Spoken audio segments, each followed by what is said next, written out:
Next up, I'd love to welcome to the stage Dr. Bette Korber.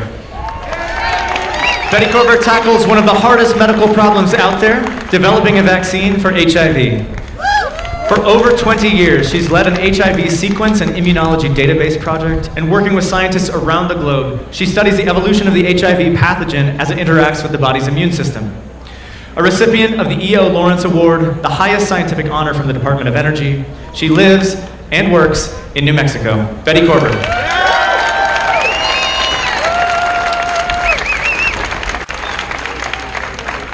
So before I start, I want to say thank you to this incredible committee of people who put together this day. Yay! And in particular, I also wanted to give a shout out to my colleague, Elena Georgi. She invited me to speak today, and she's put a lot of energy into the scientific program and also the booths that you guys can look at. So I'm so proud to stand with New Mexico in support of science. And I'm going to first start this talk by a little time travel. Many of you guys have already embarked on time travel yourselves by exploring a family tree or genetic testing to discover your roots and your DNA, reaching back and trying to imagine the world of your ancestors. But there is one profound difference in their lives that it is very hard for us to imagine from our viewpoint. And it's not the lack of cell phones, it's this. Throughout the arc of human history, people were intimate with death in a way that we are not. When a new baby is born into our families, our expectation is that, of course, we're going to get to see this little one grow up. Our children will outlive their parents. But this is not the way it's always been. This is actually a gift that science gave us. So our first stop on a journey through time is going to be Hoyuk, which is in the present-day Turkey. We're going to go back about 7,000 years. I think we should stop there because they were just beginning to invent beer. Let's not go back any further. There's 1,000 years of burials in Hoyuk, and they tell a story to scientists who can read the bones. 40% of the babies died before they reached the age of 5. Only 1 in 10 people made it to 40 years old.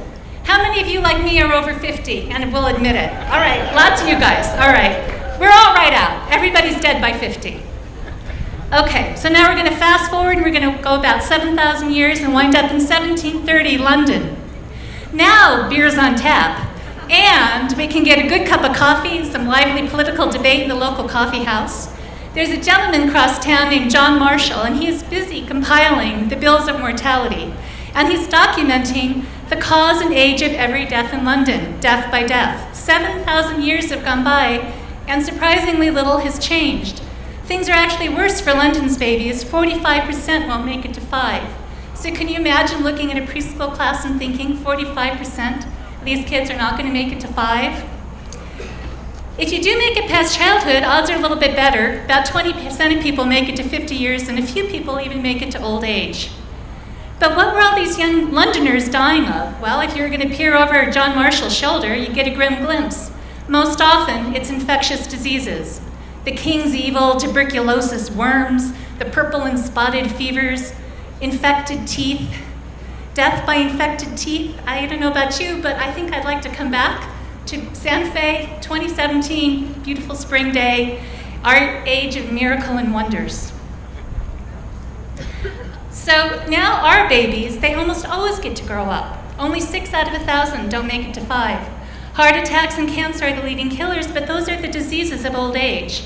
95% of us live past 50, and we get, on average, 79 years of life.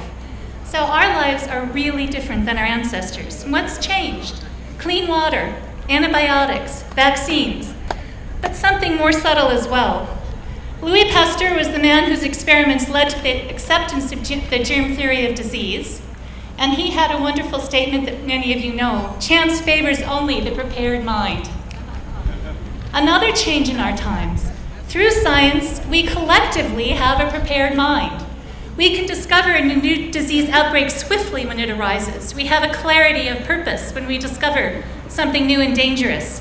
We isolate the bug that causes the outbreak, we figure out how it's transmitted, we figure out how to treat it, and we figure out how to vaccinate against it.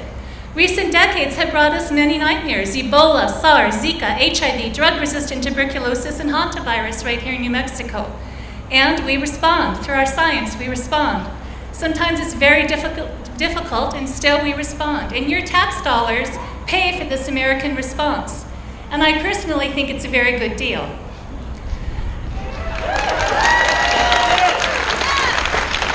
My life's work focuses on HIV vaccines, and to this day, I'm motivated by witnessing firsthand a turnaround in that expectation that children should get to outlive their parents. I watched helpless as two very dear friends died of AIDS in the 1990s. They died in their 20s. One was my next door neighbor growing up, Kevin. He was a sweet little boy. I babysat him. He grew up into a fine, funny, and generous man, and HIV took him. The other was my housemate for 5 years, Brian, who actually was one of the most extraordinary scientific minds that I've ever encountered. AIDS kills in many ways, and Brian's beautiful mind was lost to dementia, and that was the one thing he feared most. My friends' deaths were very slow, and they were hard. Their brave moms were by their side constantly to help them endure the pain of the last months of their lives. These memories I hold in my heart, these wonderful men and their beautiful families, what they suffered and what was lost. AIDS was discovered in 1981. It was 16 very long years before, through science, we figured out how to treat it with good success. But even now, HIV infections are never cleared. Antiretroviral therapy is hope in life, but it is also expensive and arduous. It's a lifetime of 3 drugs a day. Drug resistance can evolve. Drugs have hard side effects sometimes, and too many people still don't have access to treatment. The HIV pandemic is not over, but it's no longer news, and so it falls from our attention. The WHO estimates that 37 million people are living with HIV, and that there are 2 million new infections and over 1 million AIDS deaths every year. The sorrow of 1 million deaths is impossible to comprehend.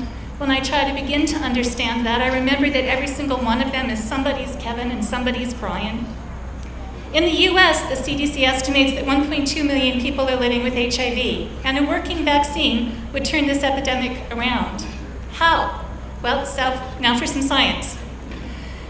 Your immune system has the remarkable ability to distinguish self, that would be you, from non-self, that would be all the things that try to infect you. When you get a new infection, your immune system goes into battle, but it takes a while to ramp up. Meanwhile, that new pathogen will take hold, and it will use your body to copy itself and as a conduit to infect other people. When you survive and clear an infection, some of your immune response lingers and is left behind, and you harbor this as a memory cell. These memory cells are poised and they're waiting to protect you if you should ever encounter the same pathogen again. Then your immune response will be swift and potent and precise because you remember what you've seen before. The way a vaccine works is by using an inactivated pathogen, or maybe just a fragment, some little bit that doesn't get you sick, but can still trigger a good immune response. Vaccines leave behind these memory cells that you need to protect yourself should you later encounter a real and dangerous pathogen. We still don't have an HIV vaccine. It's a particularly difficult and challenging problem. HIV infects the immune system itself, and it's highly variable, so it's a little bit different in every single infected individual. Still, we're making steady progress, and I'm hopeful. Finally, I want to give you some thoughts about Trump's proposed 20% cut to the NIH budget. You've heard a bit about it already today. Boo! Much of human health research done in our country is seeded through the NIH. It keeps us as a nation at the cutting edge of medical advances. It's how we fuel innovation, and it's how we train the next generation of scientists. A 20% cut is a real cut. It will close the door on many promising research directions that are currently underway, and great momentum will be lost. Remember the words of Dr. Pasteur, chance favors only the prepared mind. Our national science programs, whether they be climate or the NIH or other programs, are our collective prepared mind. We need to attend to the health of our people. We need to attend to the health of our planet, and science enables that. Thank you all for doing your part today, for standing with science. Never take your citizenship for granted.